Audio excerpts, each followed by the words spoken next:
అత్యంత అనురాగ భోగాది భాగ్యముల్ కాపాడు భవ్యజనులు. స్వపర భేదములేక సర్వజీవులయందు సమభావమును జూపు సరసజనులు.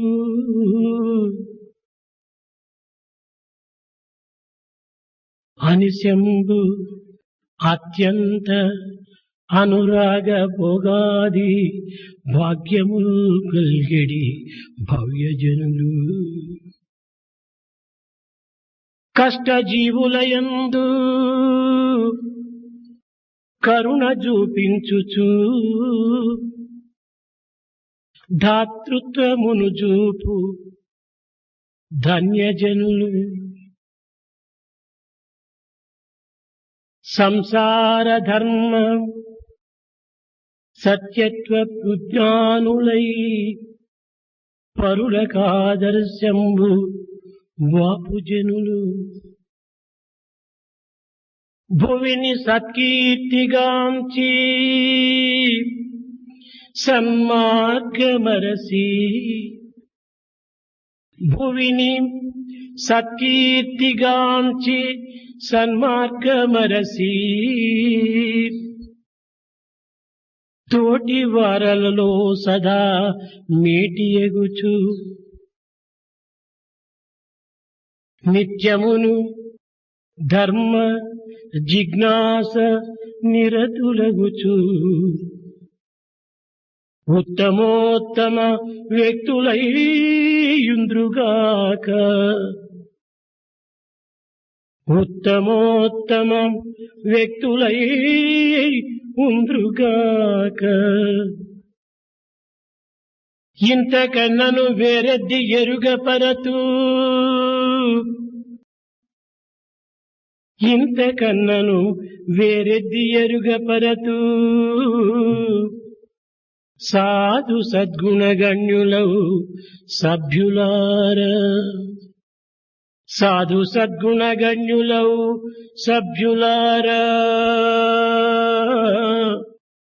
సాధు సద్గుణగణ్యులవు సభ్యులార.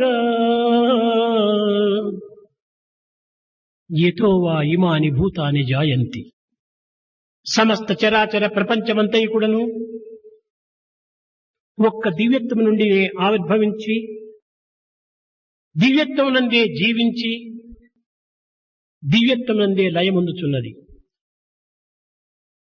సృష్టి నిలయ లయములకు కేవలము దివ్యత్వమే మూల కారణం. మానవుడు సంకల్పం నుండి ఆవిర్భవించి సంకల్పము చేతనే జీవించి కడకు సంకల్పం నందే లయమందుచున్నాడు. యద్భావం తద్భవతి. కనుక మానవ జీవితము సంకల్పములపైనే ఆధారపడి ఉంటున్నది. ఎట్టి సంకల్పమో అట్టి చర్య, అట్టి చర్యనో అట్టి ఫలము, ఎట్టి ఫలమో అట్టి గమ్యము. కనుక మానవుని యొక్క గమ్యమంతైకుడును సంకల్పముల చేతనే కట్టబడి ఉన్నది. ప్రేమ స్వరూపులారా, ఉత్తమ సంకల్పములను అభివృద్ధి పరుచుకొని ఉత్తమ జీవితమును ఆదర్శంగా నిరూపించి ఉత్తమ ఫలితమును పొంది ఉత్తమ గమ్యమును కూడాను చేరటానికి ప్రయత్నించాలి. మానవ జీవితము గుణశీలము పైన ఆధారపడి ఉన్నది. మానవుడనగా కేవలము ఆత్మధర్మమును అనుసరించేవాడే కాని ఇంద్రియ ధర్మమును అనుసరించేవాడు కాదు. ఆత్మధర్మమే మానవ ధర్మము, ఇంద్రియ ధర్మమే పశుధర్మము. కనుక మానవుడు పశువు కాక పశుపతిగా మారడానికి తగిన కృషి చెయ్యాలి.